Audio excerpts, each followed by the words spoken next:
Salam Indonesia. Anda menyaksikan berita terkini bersama saya Arna Suputra.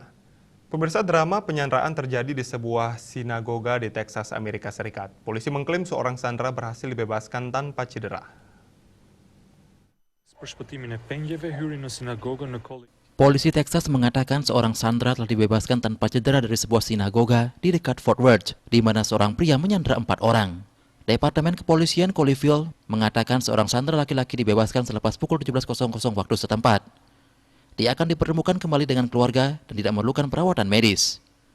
Para perunding FBI terus berkomunikasi dengan penyandera di Congregation Beth Israel dekat Fort Worth. Kegiatan ibadah di sinagoga tersebut sempat disiarkan langsung di Facebook sebelum terputus. Tidak ada laporan mengenai korban luka. Seorang pejabat mengatakan kepada Associated Press, penyandera menuntut dibebaskannya seorang ahli saraf Pakistan yang diduga terkait dengan Al-Qaeda. Ahli saraf tersebut kini berada di dalam penjara federal setelah terbukti bersalah berusaha membunuh sejumlah perwira militer AS saat dalam penahanan di Afghanistan.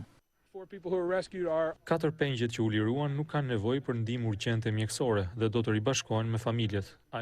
Juru bicara pers Gedung Putih, Jen Psaki, mencuit bahwa Presiden Joe Biden telah diberitahu tentang peristiwa tersebut. Untuk mencegah penyebaran COVID-19, ingat pesan Ibu soal terapkan 3M, wajib memakai masker, wajib mencuci tangan, wajib menjaga jarak, serta wajib menghindari kerumunan.